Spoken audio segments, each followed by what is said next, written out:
es. Bueno, lo vamos a dejar. Ya os digo, a ver si esta vez sí que lo hacemos durar un poquito menos, que si no os doy una chapa tremenda de hora y media en cuanto me descuido. Ya sabéis que se me va la verborrea, me puede y me arrastra. Bueno, mirad, una cosa. Ayer vino Davidillo y me trajo esto. Mira lo que me ha traído. Una taza de café conciencia. Qué bueno. Qué tío, me engañó. Y resulta que era una taza de estas. Ya ves, fíjate, aquí queda mona y todo. Mira, aquí le pega el flasazo. Pero sí, es simpático el logo que hizo Candra.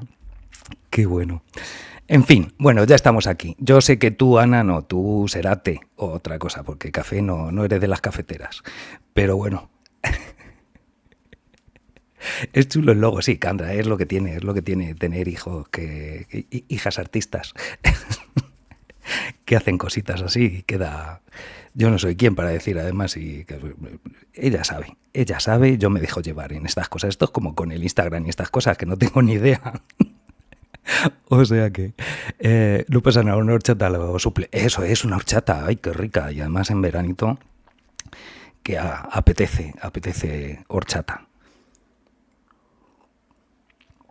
Bueno, mirad, hoy quería hablaros el otro día. Hablando de los bonobos, fíjate que es un tema apasionante, a mí por ejemplo, por lo menos me encanta. Se me olvidó comentaros, bueno, no es que se me olvidase, es que hay tantas cosas que decir que al final dices unas y te callas otras. El caso es que, fijaos, algo que no os comenté es que esta división que había en que los bonobos estaban al sur del río Congo, en la orilla izquierda, según va hacia el mar, y en la orilla derecha y al norte, por lo tanto, los chimpancés, que bueno, pues daba que lugar a que además los entornos fuesen bastante distintos, aunque todos están dentro de una selva ecuatorial. Según parece ser, la zona en la que están los bonobos es una zona especialmente rica en fruta, es una zona muy húmeda del bosque y especialmente rica en fruta. Y en la zona norte no es tan rica en fruta, es decir, no hay tanta facilidad, por así decir, de suministro, y encima hay gorilas que también compiten por la fruta, por así decir. Entonces eso es una variable interesante a tener en cuenta de cara también a que la sociedad bonoba haya evolucionado en una sociedad pacífica y la sociedad chimpancé, sin embargo, sea mucho más agresiva, ¿no? Es un factor a tener en cuenta, aunque ya veis que en nuestro caso hemos creado sociedades muy opulentas y, sin embargo, la violencia, pero es evidente, ¿no? En las zonas más degradadas, en las zonas en las que hay escasez de recursos, en la zona en que los recursos además no están bien distribuidos, siempre la violencia es mayor, es más fácil. Y otra cosa que no os comenté el otro día es que en una de estas entrevistas que le hacían a Isabel Benque, le preguntaron que cómo estaban los bonobos con respecto a su posible extinción, ¿no? Porque quedan muy poquitos y qué futuro les auguraba. Y Isabel Benque dijo que probablemente, o sea, que todo parece apuntar que a los grandes simios, en total, en general, a todos, a los chimpancés, los bonobos, los gorilas, los orangutanes, les quedan 30 años. O sea, daba 30 años de vida, con lo cual, fijaos, son especies longevas. O sea, las imágenes y los reportajes y los grupos de bonobos con los que esta mujer había contactado y a los que había estudiado durante años, pues había uno de los últimos, era un bebé de 1 año que probablemente sea la última generación de bonobos que hay en el planeta. Es un poco terrible. Y además, bueno, dijo, de todas maneras, en cuanto a las dificultades que vayan teniendo los distintos grupos de grandes simios, bueno, pues los bonobos son de los que lo tienen peor, porque digamos que los chimpancés al estar en una zona en la que se han adaptado más a los cambios, han competido con otras especies, etcétera, etcétera, y sin embargo los bonobos, por así decir, siguen en un estado, en una zona que se ha mantenido mucho más inalterada en este tiempo, y que el cambio está acelerando tanto, porque decía, el principal problema es que parece ser que todo indica que la zona boscosa de donde están los bonobos se está secando. O sea, va cada vez el periodo pues eso, la evaporación, la cantidad de lluvia que cae, el proceso de desertificación que sigue todo ahora mismo, ¿no? Igual que nosotros estamos sufriéndolo aquí y llevan años diciendo que si España se está desertificando y tal, pues también afecta a esto y que en eso, pues que los chimpancés podrán probablemente tengan más posibilidades de adaptarse, aunque los cambios están siendo muy rápidos y eso impide una adaptación biológica adecuada. Pero sin embargo los bonobos, en cuanto se altere el ecosistema, en cuanto empiece a secarse realmente el bosque en el que están, pues ella augura, por desgracia, porque claro, lo siente, ha empatizado con ellos, o sea, que es difícil no empatizar, ¿no? Pues que parece ser que no da más de 30 años a la mayoría de grandes simios, por lo menos a estar en un estado ya sin salida, con una variabilidad genética mínima, que sabemos que lleva a la extinción, ¿no? Y el caso de los bonobos es especialmente preocupante porque vive en una zona que se ha mantenido bastante inalterada y ya está cambiando por la presión humana. Fijaos que de todas maneras en la zona en la que ella estaba, ella comentaba que la presión humana era menor en cuanto a los bonobos, porque a los bonobos no se los consideraba animales. De hecho, bonobo significaba ancestro en las comunidades locales, ¿no? El nombre de bonobo entra en toda la mitología y entonces como parte, como sus ancestros, como que el origen de los humanos, ¿no? Con lo cual los bonobos no, o sea, cuando hablaban de y no cazáis bonobos y no coméis bonobos, era como, bueno, tú estás loco, o sea, es que no, es como canibalismo, ¿no? Para ellos era casi canibalismo. Entonces en la zona, pero eso es una zona restringida, desgraciadamente, en esta zona que es además súper conflictiva, precisamente por el mal que tienen los países africanos, ¿no? Que cuanto más ricos son, más depredados están. La riqueza es la que es la riqueza natural, es la fuente de la pobreza local, desgraciadamente, ¿no? El caso es que, fijaos, me dejó bastante, bueno, a ver, todos más o menos lo esperamos, pero 30 años, o sea, es que estos procesos siempre los habíamos visto como que ocurrirían, como que nuestros hijos dejarían de... No, es que ya los estamos viviendo, ya no es esto. El problema que tenemos ahora mismo no es que lo vayan a vivir las generaciones futuras, es que lo estamos viviendo ya, ¿no? Lo que pasa es que nos cuesta muchas veces darnos cuenta. Con respecto al problema, el gran problema que dijo, lo primero es que el bosque se está secando, ¿no? El agua. Me hizo pensar en el agua y dije, voy a hablar del agua en el próximo viernes, de qué es lo que hay en el agua. Y fijaos, hablando, dándole vueltas a esto, la otra noche, volviendo a casa, de casa de un amigo, volví a casa y vi un cartel que he visto muchísimas otras veces. Os lo voy a poner. Fijaos, le hice una foto, era de noche, o sea que... Pero aquí está, ¿no? Riego con agua regenerada no potable del Ayuntamiento de Madrid, ¿no? En la zona por la que, entre la casa de mi amigo y la mía, pues estaba este cartel, que como veis, o sea, que es que no es que sea de ahora, sino que lleva tiempo. El problema es que, claro, yo estoy, de repente me centro en el agua y el cartel gana saliencia para mí, ¿no? Todos los que estudiáis psicología sabéis lo que es la saliencia, ¿no? Lo que te llama la atención y lo que capta tu atención dentro de todos los estímulos que tienes, ¿no? El caso es que, fijaos, me llamó la atención de este cartel una palabra, y es que pone un riego con agua regenerada. Y entonces lo primero que pensé es, el agua se regenera, ¿qué es esto? O sea, regenerar como el rabo de una lagartija que se cae y lo regenera, ¿no? Que desaparece y es capaz de crear uno nuevo, ¿no? Entonces, bueno, lo primero que hice fue ir a la RAE y ver, porque el concepto regenerar a lo mejor no coincidía con esa idea de volver a crear, ¿no?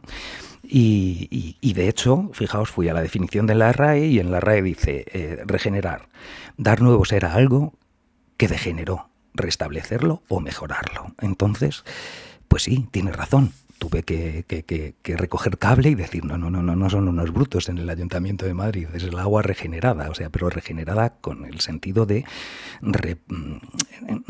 depurada, saneada, ¿no? Porque hay un concepto que hay que tener claro y es que tenemos el agua que tenemos y tenemos el agua que tenemos desde hace muchísimo. Fijaos, el origen del agua no es tan sencillo, ¿no? Cada vez están planteando distintas hipótesis en cómo llegó el agua a este planeta. Parece ser que ahora mismo la mayor evidencia es que había ya agua en el origen del planeta, ¿no? Pero agua y embebida, por así decir, en la roca y mezclada con los componentes de roca que en los primeros momentos, cuando ya empieza a enfriarse la Tierra y empieza el vulcanismo y tal, bueno, pues se expulsa. De hecho, fijaos, en la mayoría de las erupciones volcánicas, la gran parte del penacho que sube, de vapor que sube, es vapor de agua, con lo cual sí hay agua en el interior de la Tierra que salió en un momento de una actividad volcánica pues exagerada, nada que ver con lo que pase hoy, ¿no? En sitios, sino en toda la corteza terrestre. Toda la corteza terrestre empezó a erupcionar y tuvo... Entonces parece ser que una gran...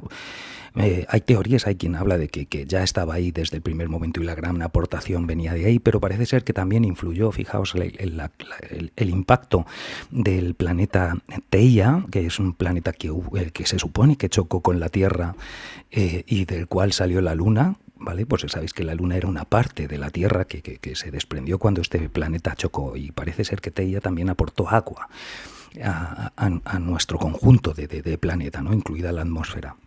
Y luego también, bueno, pues parece ser que también influyeron en momentos iniciales grandes lluvias de cometas y de asteroides que aportaron agua. El caso es que, fijaos, lo que es verdad es que parece que hay consenso científico en que hace miles de años, todo esto pasó hace más de 4.000 millones de años, pero quitando luego eventos puntuales, realmente dicen que hace miles de años que tenemos la cantidad de agua que tenemos. Es decir, que el agua que tenemos en nuestra Tierra, desde la atmósfera hasta las partes más profundas de nuestra Tierra, es la misma desde hace miles de años y no ha variado en cantidad ni en distribución, ¿no? Ni en cómo se distribuye este agua, porque claro, hay agua en la atmósfera, hay agua en la hidrosfera, que es la parte líquida de la Tierra, y hay agua embebida, como os digo, en las rocas, y hay agua en subterránea, o sea, agua congelada en los polos, congelada en los glaciares, fluyendo por ríos, almacenada en embalses y en lagos y en acuíferos. Ese es el agua que tenemos, y el agua que tenemos desde hace mucho tiempo, fijaos. También había, bueno, pues os quería poner aquí, voy a ponerlo un poquito más grande para que se vea, cómo se distribuye, cómo se localiza, cómo se distribuye el agua en la Tierra. Como veis, el 96,5%, hay algunas fuentes que hablan del 97, entre el 96,5% y el 97% del agua que hay en la Tierra está en los mares y en los océanos. Eso está claro. Con lo cual, fijaos, menos del 3% del agua es agua dulce, que es la que nosotros además necesitamos para vivir, ¿no? Nosotros no somos animales de agua salada, no podemos alimentarnos, no podemos ingerir agua salada, pues eso, como parte de nuestra hidratación. De hecho, sabéis que es un gran problema, ¿no? Consumir agua salada solamente te deshidrata más que hidrata. El caso es que, fijaos, no le damos la importancia al agua que realmente tiene, aunque todos hemos oído desde hace mucho tiempo como que las guerras de los próximos años serán por el agua, el gran problema será el agua. Estamos maltratando terriblemente el agua. El agua no solamente sirve para beber, para regar, para lavarnos, para limpiarnos, no solamente sirve eso, sino que sabéis que realmente el planeta Tierra se debería llamar planeta agua, y el agua es lo que mantiene la estabilidad realmente en toda la Tierra, en el gran ecosistema Tierra, ¿no? Sabéis lo de las cintas transportadoras, las corrientes termohalinas. Bueno, pues ya hemos hablado ya un poquito de todo esto. Por cierto, para un punto más a tener en cuenta en cuanto a cómo estamos tratando, por ejemplo, nuestros mares, que estamos en una situación realmente terrible, ¿no? Hoy siento ser un poco apocalíptico, pero es que no es que sea apocalíptico, es que es la realidad, ¿no? Que nos lo están diciendo y no nos damos cuenta, porque todo esto que os digo, todo esto está publicado, son organismos oficiales, es decir, no hay nada que no esté dicho. Lo que pasa es que vivimos en una sociedad en la que damos importancia a lo que damos importancia y no damos importancia a lo que no interesa, ¿no? Sobre todo porque quien decide a qué se le da importancia y a qué no, pues no le interesan determinados temas.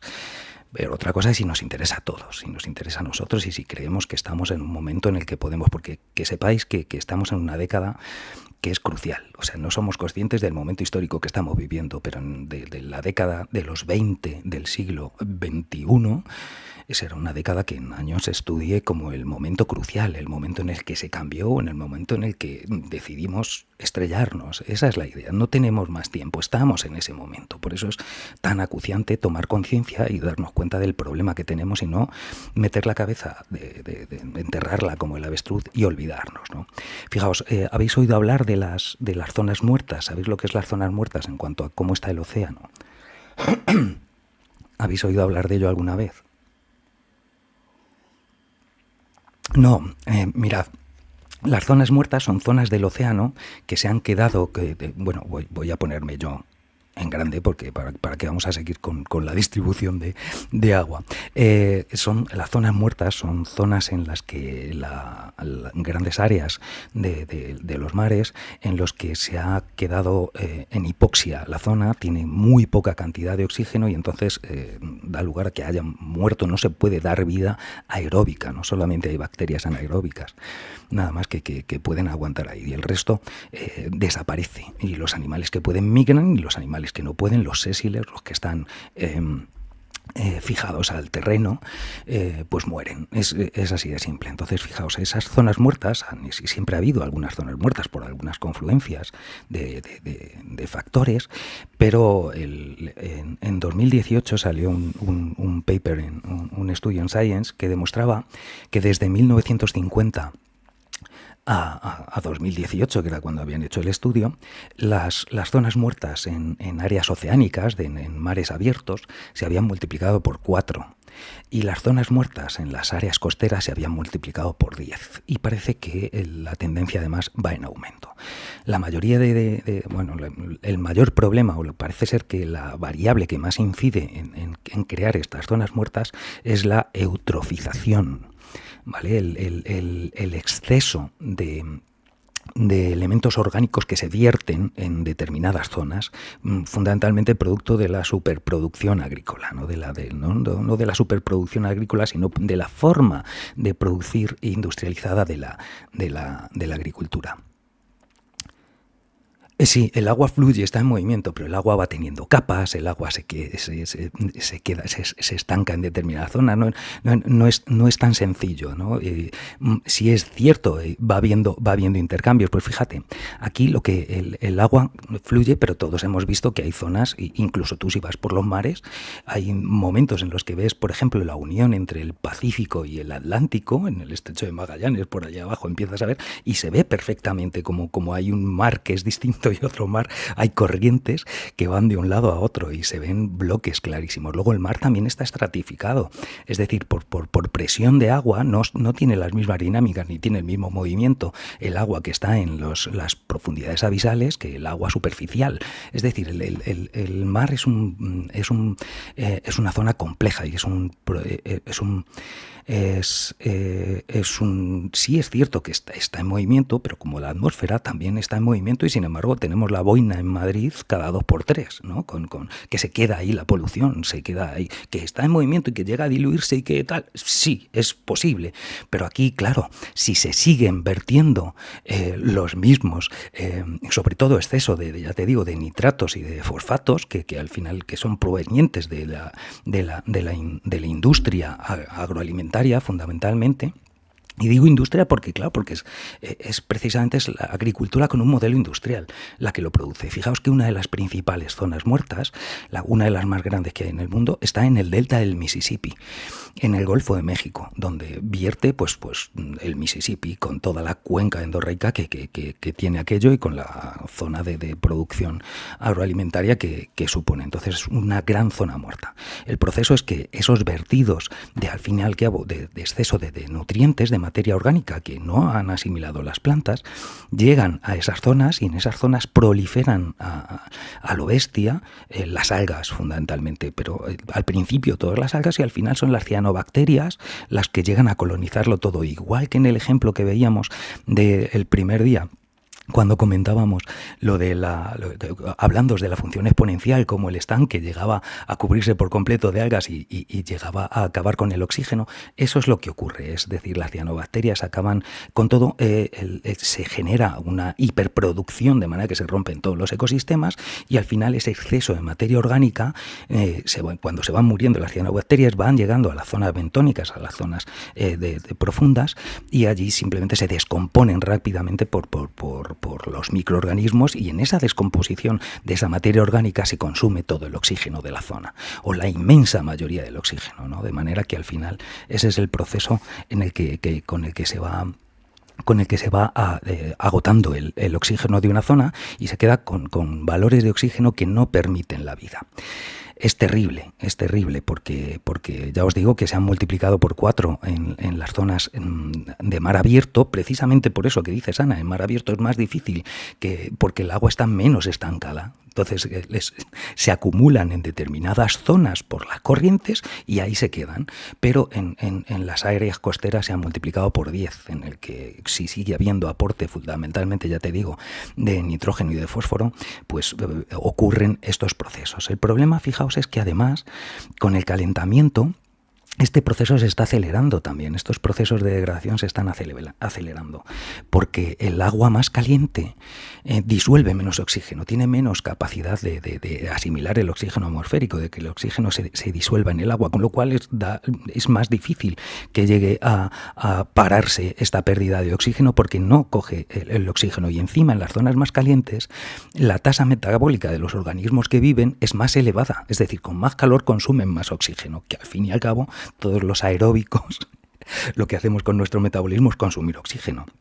Entonces, fijaos que todos estos son procesos que se van realimentando. Y luego encima, para más INRI, en las zonas en las que hay poco oxígeno y el agua está caliente, se libera óxido nitroso, que es un gas como 300 veces más potente como efecto invernadero que el CO2, con lo cual fijaos cómo es la pescadilla que se muerde la cola, que es lo que ocurre siempre cuando desestabilizas un ecosistema, ¿no? Ese es el punto fundamental, o el punto a tener en cuenta. Estos procesos se están dando y, como os digo, esto es un artículo que salió ya hace 5 años en Science, pero cada vez podéis buscarlo, podéis poner zonas muertas en Google, en Wikipedia habrá información. Es decir, es algo que es que el problema de todas estas cosas, lo que es increíble, es que todo esto está publicado, está dicho, está contado, pero no pasa nada porque tenemos que seguir en la rueda en la que estamos, ¿no? Hemos creado una sociedad, como una vez dije, creo recordar allí en Móstoles, que nos es más fácil pensar en una extinción de la especie que en un fin del capitalismo, ¿no? Del sistema de hiperproducción e hiperconsumo. Esto es así. Es terrible. Es terrible. Entonces, fijaos, el agua que tenemos es la que tenemos, ya os digo. Y nosotros concretamente, además, necesitamos agua dulce. Y el agua es fundamental porque es básica para la vida, ¿no? El agua es necesaria. La vida no se puede dar sin agua. La vida, lo que conocemos como vida, no se puede dar sin agua. No se puede dar sin agua porque, fijaos, la base, la unidad básica de la vida es la célula, ¿no? Hace tiempo que ya hay consenso científico en que la unidad básica de la vida es la célula. Y la célula no se puede dar si no es en un medio acuoso, ¿no? Los que estudiáis conmigo sabéis que yo en la primera clase hace unos años que suelo comentaros estas cosas, alguna cosa de esto, para que entendáis cómo puede darse este proceso, fijaos, y por qué es fundamental el agua para la vida.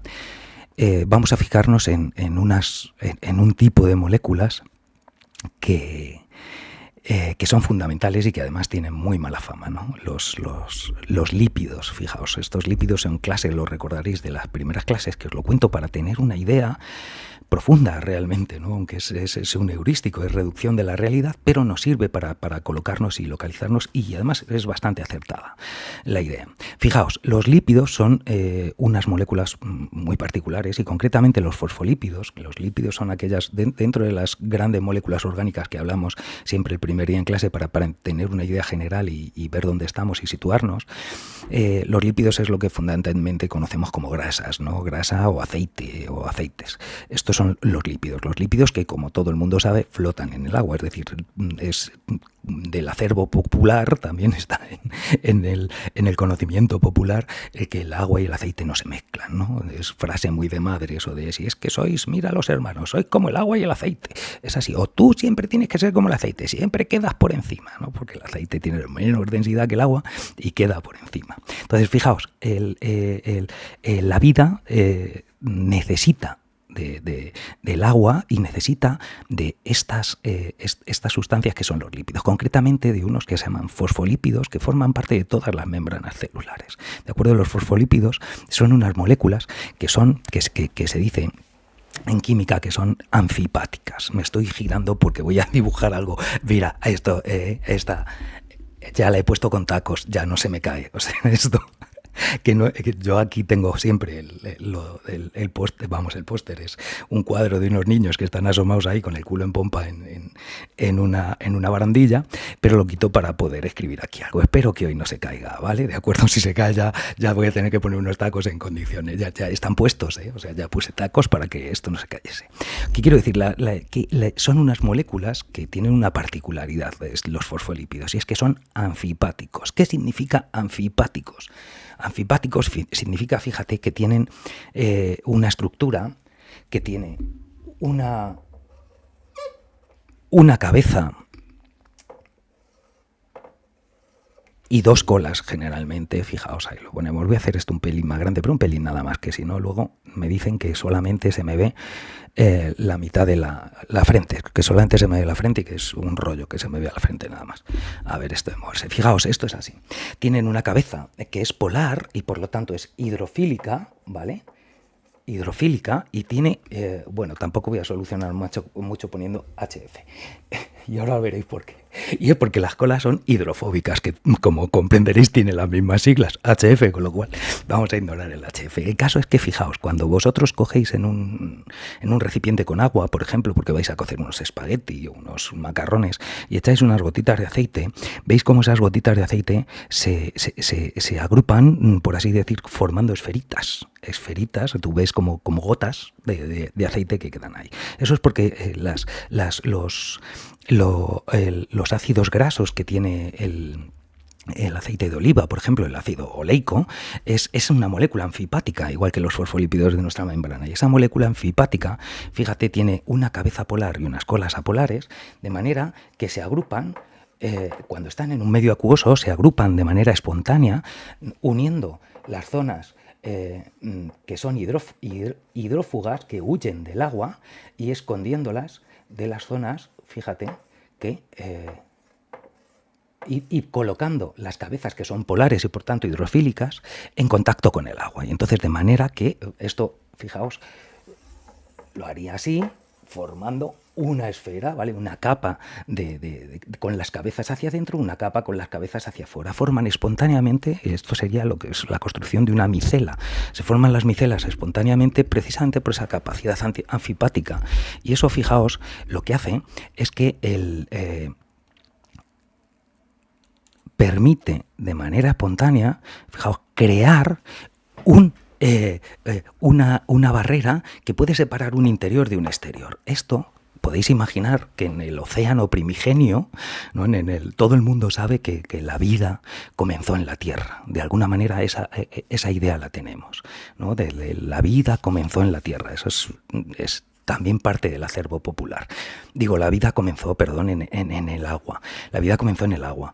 Pero no es que comience en el agua, es que necesita el agua. Sin agua no puede dar. Y no puede dar porque esto es necesario que ocurra. Fijaos que esto ocurre siempre y cuando esas moléculas anfipáticas, en este caso los fosfolípidos, estén en un medio acuoso. Esto en la sopa primigenia en la que se supone que empezaron a salir las primeras moléculas orgánicas, ahí que estaba todo en un caos entrópico, por así decirlo, de entropía, ¿no? La vida es una lucha continua contra la entropía, para que crear sistemas internos de entropía disminuida a base de liberar energía al sistema global en el que estás embebido, ¿no? Pero esos son los seres vivos, somos máquinas que luchan contra la entropía. Y lo primero que ocurrió en este océano, en esta sopa primigenia en la que podía estar ahí, es que esta capacidad que tienen los fosfolípidos de crear estructuras, de crear bicapas lipídicas, permitió que ya lo que hubiese aquí en esa sopa primigenia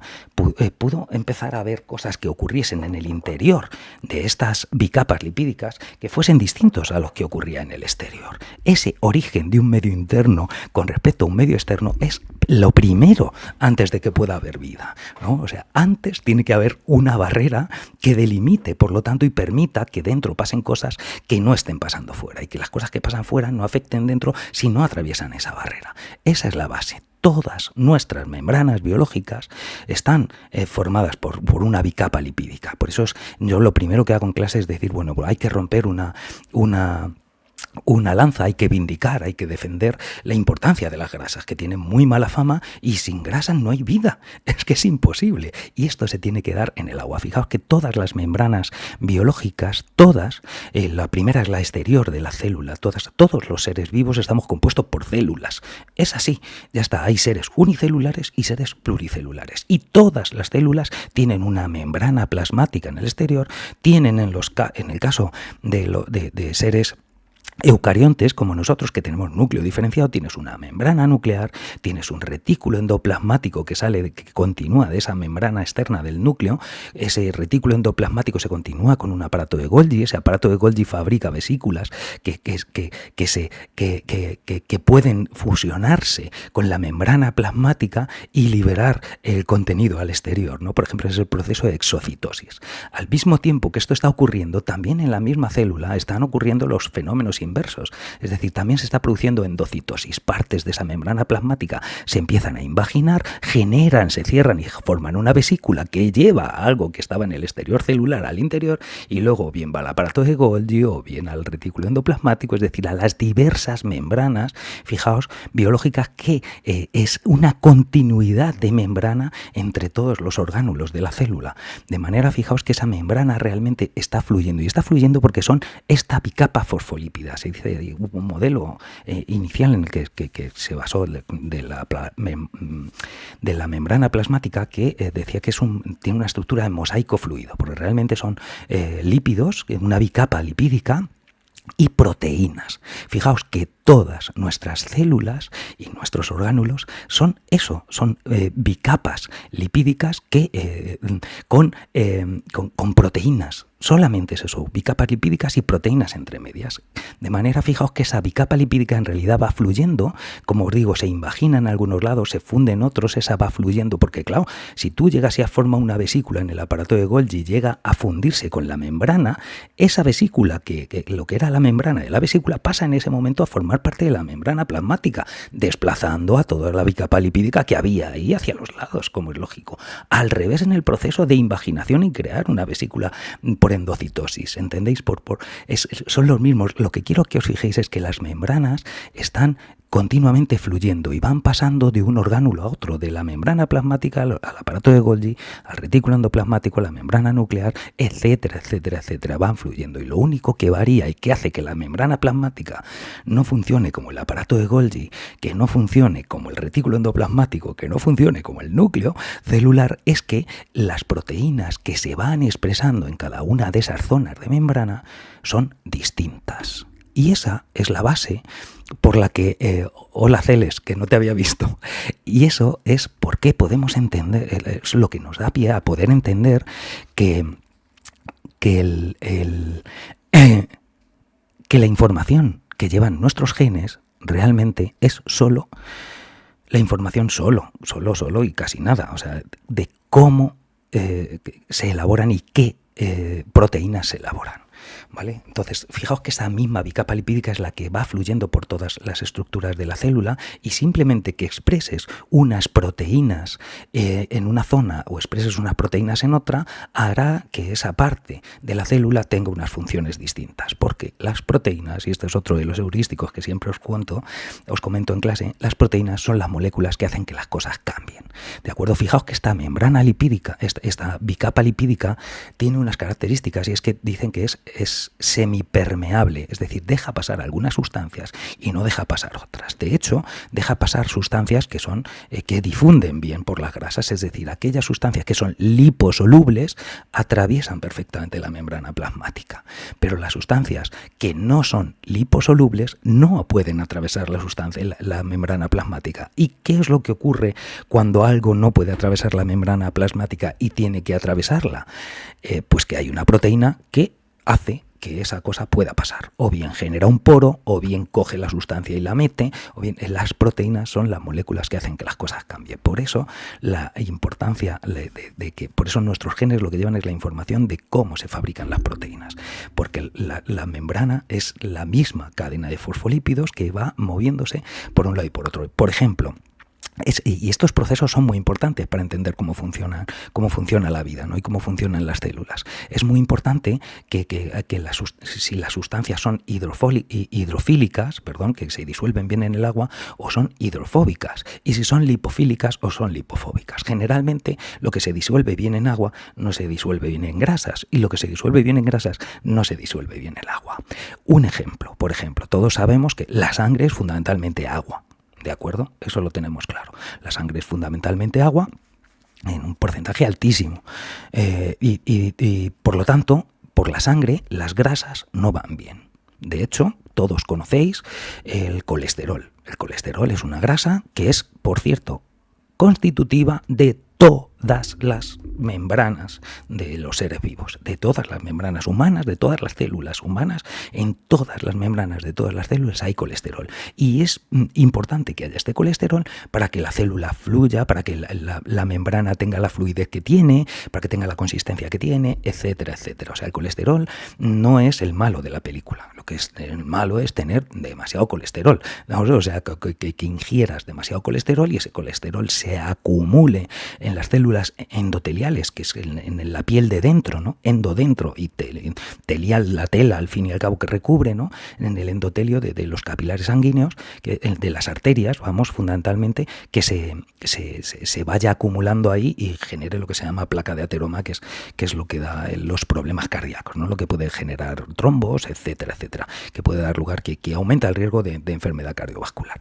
Pero el colesterol, fijaos, el colesterol, que forma parte de todas nuestras membranas biológicas, y que por lo tanto es importante tener colesterol, no hay que acabar con el colesterol, hay que tenerlo en la medida que debemos tenerlo. Eso esa es la cuestión. El colesterol, fijaos, no va bien por la sangre, porque la sangre es un medio acuoso, y por lo tanto el colesterol, al ser un lípido, no va bien. Entonces, ¿qué es lo que el organismo hace con el colesterol para que pueda ir a todas las células y pueda volver el exceso de colesterol de todas las células al hígado y metabolizarse? ¿Cómo es este proceso? ¿Cómo viaja el colesterol por la sangre? Pues viaja el colesterol por la sangre, como todos sabéis, en moléculas que se llaman HDL y LDL, que, como su nombre dice, HDL es High Density Lipoprotein y LDL Low Density Lipoprotein, es decir, lipoproteína de baja densidad o lipoproteína de alta densidad. Lo que quiere decir que es una lipoproteína, es decir, es el colesterol unido a una proteína, que es una proteína que lo transporta. ¿De acuerdo? Cuando algo no puede ir por un medio acuoso, hay una proteína que se encarga de transportarlo. Cuando algo no puede atravesar una membrana, una bicapa lipídica, hay una proteína que se encarga de transportarlo, ¿vale? Las proteínas son las moléculas que hacen que las cosas cambien. De hecho, el colesterol, el HDL, es el que distribuye la molécula, la de alta densidad, es, por así decir, la que lleva el colesterol a las células, y el servicio de recogida del exceso de colesterol, el que lo hace es el LDL. La LDL que lleva de vuelta al hígado el colesterol sobrante para que se metabolice, genere la bilis, etcétera, etcétera. Por cierto, otras cosas, esteroides, o sea, de alguna manera esa similitud en el lenguaje indica que hay una similitud. De hecho, los esteroides se fabrican con colesterol. Es decir, es que es muy importante el colesterol, no solamente esto, es precursor de vitamina D, etcétera, etcétera. El colesterol no es el malo de la película, ¿de acuerdo? Pero quiero que comprendáis esto, que la proteína, y por eso hay una proteína que las lleva y otra proteína que las recoge, que recoge el exceso, por así decir. El LDL es el basurero. Con lo cual, si tienes el colesterol elevado, pero tienes una muy buena proporción de LDL, es decir, tienes un servicio de basura, de recogida de colesterol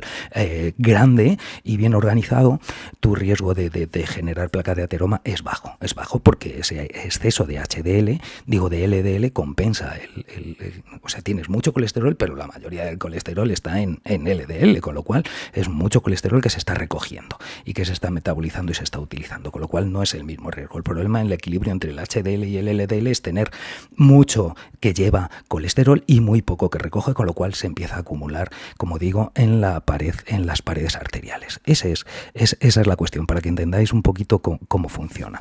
La cuestión, fijaos, es que todos estos procesos, para que todos estos procesos se estén dando, tienen que darse en un medio acuoso.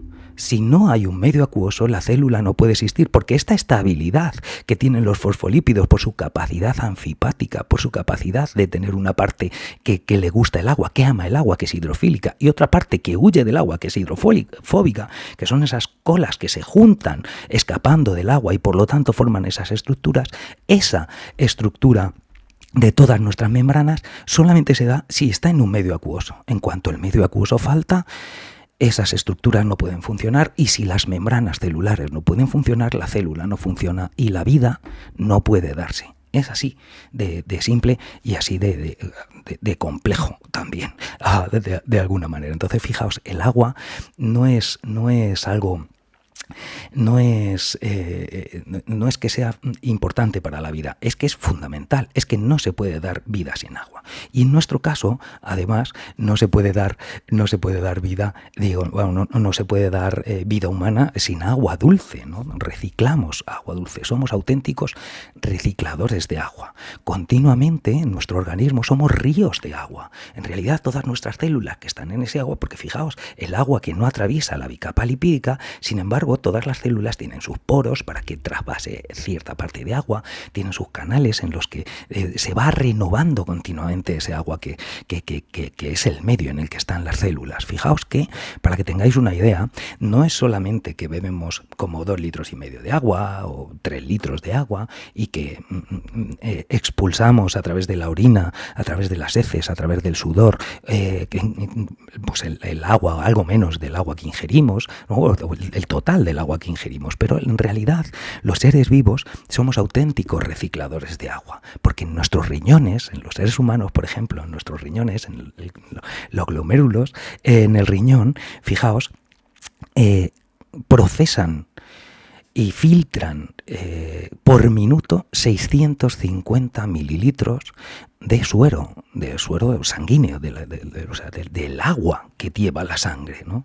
650 mililitros por minuto. Entonces, fijaos todo lo que se está filtrando. Es decir, en realidad son cientos de litros de agua los que están fluyendo continuamente por todas nuestras membranas celulares, recorriendo todo nuestro cuerpo y regenerándose, de los cuales, como reciclamos y recuperamos mucho, porque mucho menos del 1% de lo que procesa es lo que llega a orinarse. O sea, fijaos lo que estamos hablando, ¿no? Que realmente somos ríos que estamos fluyendo continuamente de agua. Lo único que mantenemos y reciclamos y le damos muchas vueltas y reaprovechamos, y entonces solamente ingerimos como unos 2,5 litros, 3 litros, porque reaprovechamos mucho, ¿no? Entonces todo esto es bueno, a mí me parece interesante y me parece que es importante que nos demos cuenta de lo que estamos haciendo y dónde estamos con el tema del agua, ¿no?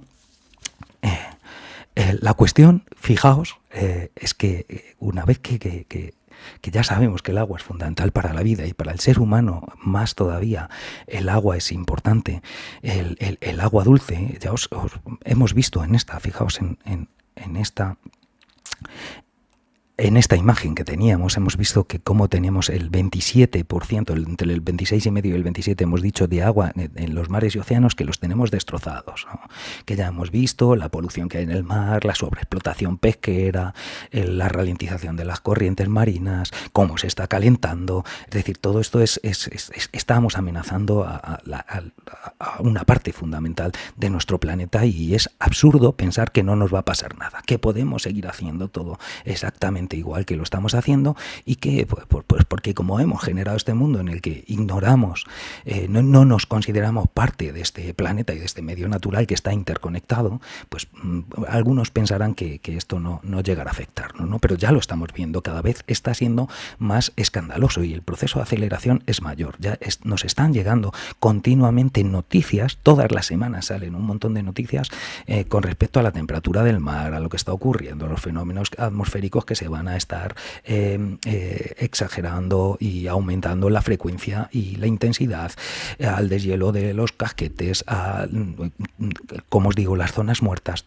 Todas las semanas nos aparecen informaciones de estas, y sin embargo parece que no hacemos nada. Renovando el agua como el cartel de los jardines. Esa es la cuestión. Somos recicladores, regeneramos el agua nosotros también, como el cartel de los jardines del Ayuntamiento de Madrid, sí.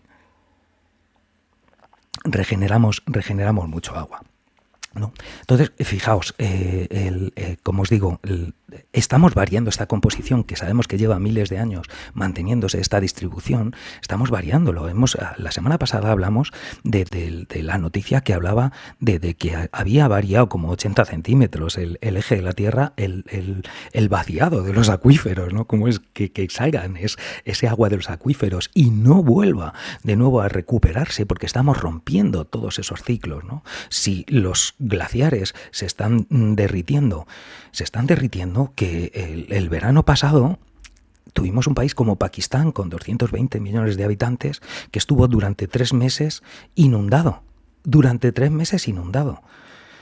Y parece que no es nada, o sea, inundado porque se están descongelando los glaciares de allí, del Pamir, del Himalaya. Es decir, que eso es así, que va a afectar. Ha salido esta semana una noticia en la que han sacado un estudio de que corre en riesgo una cuarta parte de la humanidad, 2.000 millones de personas, por la pérdida de glaciares en el Himalaya y aledaños, ¿no? En el Himalaya, en el Karakorum, en el Pamir, en todas estas montañas de Asia Central. Y pues parece ser que pensamos que no nos va a afectar nada, ¿no? No vamos a hablar ya de migraciones, etcétera, etcétera. O sea, ¿cómo podemos pensar que si cambian los regímenes hídricos de los que están bebiendo y viviendo y cultivando 2.000 millones de habitantes en el planeta, que eso se altere no va a afectarnos? Es que eso sí que es ser ingenuo, ¿no? Es que a veces acusan al que habla de estas cosas de ser un catastrofista o de ser un ingenuo, de tener crear castillos en el aire. No. El que los creas eres tú, que no estás viendo algo que es muy evidente, ¿no? ¿Cómo puede ser que estés echando mierda siempre en un sitio y pienses que no va a pasar nada si estás echando mierda en ese sitio? Es que es de cajón, ¿no? Es terrible. En fin, fijaos, además os quería comentar, porque otra de las cuestiones que hemos visto es cómo hacemos uso de ese agua. Y fijaos, esta gráfica es de la FAO y es del 2019, con qué es lo que está ocurriendo, cómo se consume, cuál es el consumo que tenemos en España del agua, ¿no? Y como veis, aquí lo agrupan en 3 bloques. Uno es el agua, el de la izquierda. Yo prefiero deciros el de la izquierda. El más grande, porque por colores ya sabéis que no soy fiable. Los de Daltonia no os podéis fiar. Casi un 70% del agua que se consume en agricultura. Esto es lo que nos está diciendo, ¿no? Si no veo, es que aquí no lo veo, pero es así. Si agua extraída destinada a la agricultura. Esa es la cuestión. Casi el 70% se destina a la agricultura. El otro, el mediano, es el de uso industrial, y el otro es el uso municipal. Ni siquiera es el doméstico, es el municipal, el de todos los municipios, o sea, incluido el riego municipal, los saneamientos municipales, etcétera, etcétera. Como veis, es alrededor del 14% del consumo total de agua es este. es el consumo sobre el que nosotros podemos actuar. Es decir, sobre el que nosotros podemos actuar individualmente, que hay mucha presión por nuestra huella ecológica, por nuestra responsabilidad en emitir carbono, por nuestra responsabilidad en el consumo de agua. Tanto es así, fijaos que mi hermana lleva años, mi hermana Paloma y mi sobrina llevan años recogiendo el agua de la ducha que ponen el tapón cuando se duchan y luego reutilizan ese agua para la cisterna. Muy bien, estupendo, maravilloso como concepto y como que te sirve de cara a concienciarte con el problema del agua, con la escasez, con la importancia que tiene el recurso, etcétera, etcétera, con darle todo el uso que podamos al mismo agua y no desperdiciarla y no desecharla. Pero fijaos, el 70% se lo lleva la agricultura. Que estamos ahora en plenos momentos en los que ha habido polémica con Doñana, con los cultivos de la fresa de Doñana, con los cultivos de fresa, no solamente de fresa, de frutos rojos. Es que ha habido una expansión en toda la zona de Huelva, fundamentalmente, fijaos, en el entorno de Doñana, en productividad, en producción de frutos rojos, que se ha generado una industria que mueve muchos millones de euros, ¿no? Y como la economía es el rey de nuestra sociedad, pues lo demás lo ignoramos, ¿no? Entonces, pero además ocurre algo, y es que ya hace mucho, fijaos, a mediados del siglo XIX, hubo un economista y un filósofo inglés que se llamaba Jevons, que planteó una paradoja que se conoce fundamentalmente como la paradoja de Jevons o el efecto rebote. Es decir, y que planteaba, fijaos, Jevons se vivió en la revolución industrial en sus inicios, a mediados del siglo XIX, y vio como la máquina de vapor de Watt había optimizado en gran medida con lo que había anteriormente, ¿no? Con las anteriores máquinas de vapor que hubo, eran muy poco eficientes las anteriores máquinas de vapor, y lo que hizo Watt, lo que consistió el mérito de Watt, fue hacer una máquina de vapor eficiente, que generaba mucho trabajo consumiendo una cantidad pequeña de carbón, por así decir. Y paradójicamente, fijaos, lo que él vio, y es de donde sale la paradoja, es que aumentando la eficacia, en vez de reducir el consumo de combustible, de carbón, se aumentó exponencialmente el consumo. ¿Por qué? Pues porque se generaron muchas máquinas de carbón de vapor, y se extendió el modelo, la famosa economía de escala. Y eso es lo que plantea la paradoja de Jevons, ¿no? Que el aumento de eficacia, en vez de disminuir el consumo de recursos, lo que hace es multiplicarlo. Con lo cual es que estamos haciendo un pan como dos hostias. Pero eso lo estamos viendo continuamente. Eso hemos hecho con todos. La eficiencia de un coche de hoy no tiene nada que ver con la eficiencia de un coche cuando nosotros éramos pequeños, que eran terribles, que eran malísimas, que consumían mucho y generaban muy poquitos caballos. Y hoy, sin embargo, consumiendo 6 litros generas 130, 150 caballos en cualquier coche, que encima pesan más, es decir, la capacidad es mucho, pero el consumo de petróleo es exponencialmente muchísimo más el que tenemos ahora que el que teníamos antes, simplemente porque se han vendido por 1.200 millones de coches. Eso es que es así, ¿no? La paradoja de Jevons es una realidad que tiene demasiada evidencia. Entonces, fijaos, yo desde mi punto de vista, lo que hace mi hermana y mi sobrina me parece muy loable, y además viene muy bien porque las hace más resilientes, ¿no? La resiliencia es esa capacidad de sobreponerte a un evento adverso en tu vida, ¿no? Evidentemente, si hay restricciones de agua, mi hermana y mi sobrina van a verlas menos que yo, que no me preocupo tanto del agua, ¿no? Y entonces tendré que empezar a preocuparme ellas, como ya lo llevan haciendo, ni siquiera lo notarán, lo considerarán lógico. Es así. Sí, es unas estoicas. Bueno, está bien, pero fíjate tú que por mucho que queramos, con todos los que conozcamos, todos, no solamente mi hermana, todos los que podemos estar alrededor de aquí, todos los que puedan ver este vídeo después, o vídeos que se fraccionen y se pongan en Instagram, ¿de acuerdo? Hacemos lo mismo, y no compensamos lo que va a producir un agricultor en Huelva con la siguiente cosecha de fresas. Uno, pequeño, además. O sea, es que no tiene nada que ver, que el 70%, como os digo, es consumo agrícola.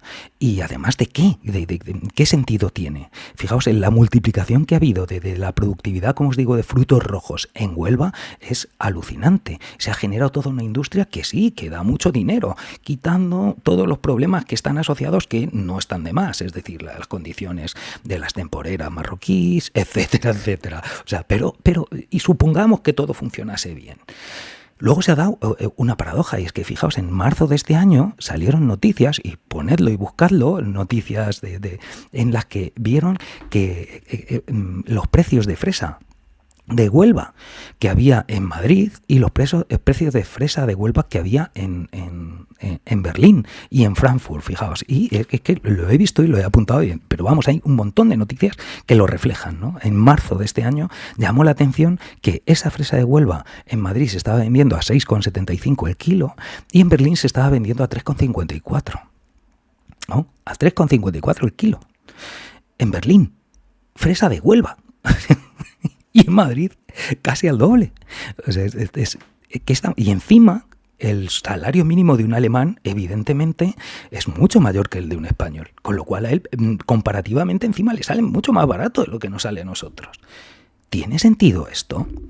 O sea, ¿es lógico que yo tenga que empezar a recoger el agua en la bañera, a tener restricciones de agua para que un alemán pueda comer fresas al precio que la puede comer? ¿Tiene esto sentido cuando en Alemania les sobra agua y aquí nos falta?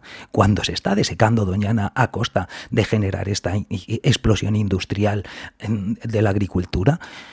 No sé, planteémonos qué estamos haciendo. Fijaos que el problema en sí no es ni siquiera el consumo de agua que necesitamos para vivir y que necesitamos para alimentarnos. El problema es el sistema socioeconómico. El problema es el jodido crecimiento, la necesidad de consumir más, de vender más, de producir más continuamente. Que, como todo el mundo sabe, en un planeta que es finito, los recursos son finitos y por lo tanto tiene que haber un tope. No se puede crecer siempre en producir y en extraer y producir y en consumir. O sea, es que es algo de lógica, algo que un niño de 6 años comprende, y sin embargo dirigentes del mundo con traje y corbata no son capaces de admitir, ¿no? Fijaos a esto, hay una frase famosa que se le atribuye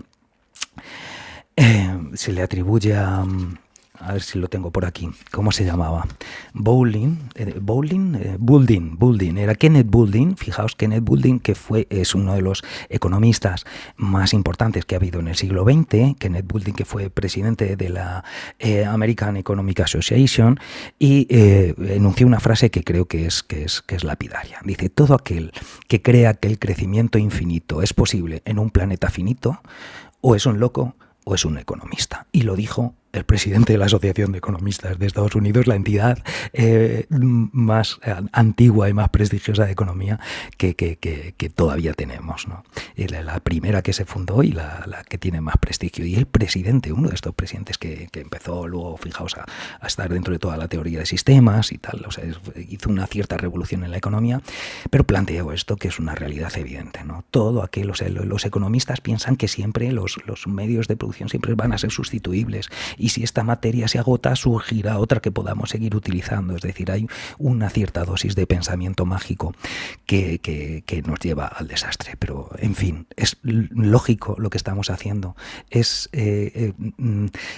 bueno apostar porque se desarrolle más la industria de los frutos rojos en Huelva, para que se exporte el 70%, como ocurre. Se exporta todos los años el 70% del fruto rojo que se produce en Huelva, se exporta el 70%, y da lugar a estas paradojas, a que le cueste la mitad de precio a un alemán que a un español o el kilo de fresas. El kilo de fresas, el kilo de arándanos, el kilo pues los arándanos también entran dentro de los frutos rojos. Para mí no es rojo, pero vamos, yo no soy quien para los colores, ¿no? Las frambuesas, los arándanos, las fresas. ¿Tiene esto sentido? ¿Tiene esto sentido encima cuando vemos que está amenazando uno de los ecosistemas, de las zonas protegidas más importantes de Europa, como es como era la joya de la corona, que era Doñana?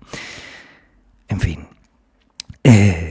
Bueno, pues quedémonos con eso, ¿no? Y nada, como os digo, ya es escandaloso lo que estamos haciendo, y la situación además es tremenda. Os voy a decir como último, fijaos, yo hice hace poco, me descubrí que podía mandarme WhatsApp a mí mismo, ¿no? Y entonces me creo un al que me mando de vez en cuando los artículos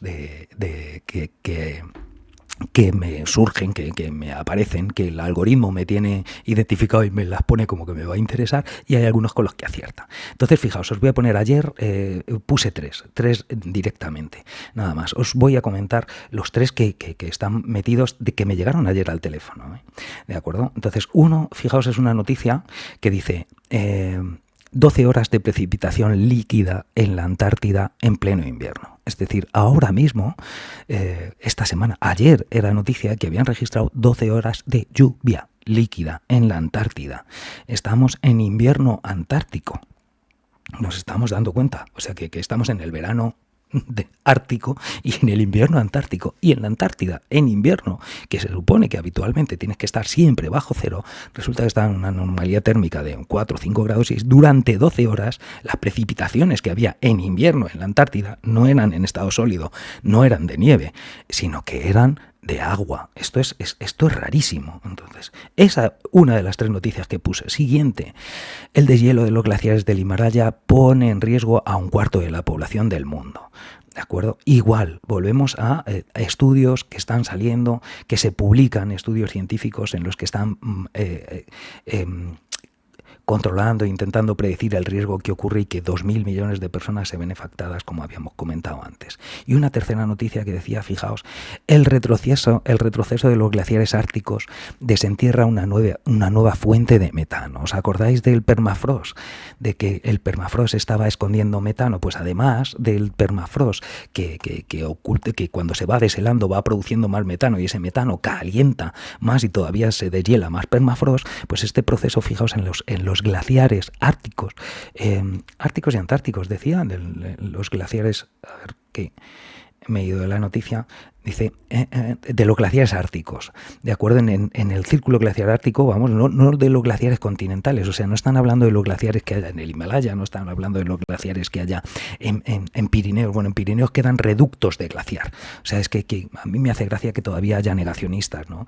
Y que yo he estado en zonas de pie, en el glaciar de Monte Perdido, en las que mis hijos no podrán estar porque ya hace años que no están, que no existen, y que llevaban miles de años ahí. O sea, es que es algo espectacular, ¿no? Entonces, bueno, pues fijaos, este retroceso que está habiendo en los glaciares en el Ártico, son glaciares bestiales, ¿no? Está dejando al descubierto manantiales en los que hay agua con gran proporción de metano. No estamos hablando del permafrost, estamos hablando de una nueva fuente que dicen que puede ser tan grave el metano que está expulsando como el permafrost, y que cuanto más retroceda en estos glaciares, más se supone que va a haber más manantiales, que son manantiales de aguas subterráneas que corren por debajo de los glaciares, en los que va a ser una fuente mayor de emisión de metano, y que por lo tanto redundará en que estos procesos acelerarán el derretimiento y el calentamiento. Entonces estamos en un momento, como os digo, que es terrible, que es fundamental, que en los próximos 7 años vamos a ver cambios muy grandes, y tenemos unas elecciones dentro de unas semanas, y bueno, que iba a decir Dios nos coja confesados, pero es que no creo en Dios, con lo cual lo tengo fastidiado desde ahí. Pero bueno, que nos coja confesados el que nos coja confesados, como encima los negacionistas salgan no solamente aquí, sino en medio mundo, ¿no? Esta corriente. En fin, que reflexionemos un poquito, que nos demos cuenta de cómo está la situación, que nos demos cuenta de lo fundamental que es el agua, que sin agua no podemos vivir, no hay vida sin agua, y que estamos alterando las proporciones que hay entre ese menos de 3% de agua dulce que necesitamos si nos quedamos sin los glaciares, si nos quedamos sin los hielos de los polos que mantienen eso, si solamente se queda porque el porcentaje en ríos es mínimo. Si veis aquí el porcentaje que había en ríos, fijaos, es mínimo. Aquí, fijaos, en esto que teníamos aquí, el porcentaje del agua que dice en ríos, fijaos, en ríos es 0,0002% del agua que hay en ríos, y en el embalse es 0,0008%, ¿no? En la humedad del suelo es el 0,001, que esto también lo estamos cambiando, puesto que el suelo está más seco, acumula menos agua al estar más caliente, es decir, estamos desestabilizando algo que es fundamental para nuestra propia existencia como especie, y por lo menos, porque los reductos de nuestra especie podrán quedar ahí, pero la especie con un modelo civilizatorio como el que tenemos ahora evidentemente tiene los días contados, es decir, hay que cambiar, hay que hacer algo, porque no se puede seguir de esta manera, y este cambio se tiene que hacer en muy poquito tiempo. Pues yo creo que por hoy lo podemos dejar. Ya hemos rondado la hora, ya hemos pasado un poquito la hora, y el viernes que viene nos metemos con un poquito más y a ver si podemos ampliar un poquito nuestra visión de cuál es la situación que tenemos ahora mismo, y incluso plantear cosas que se puedan estar haciendo. Venga, Ana, muchas gracias, eres un encanto.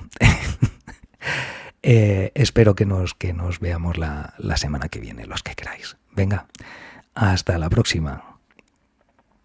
Y recordad, mirad, que una taza chulísima que me ha regalado David. Hasta luego. Un placer, Iván, Ana, Alex, Celes, etc. Venga, hasta luego.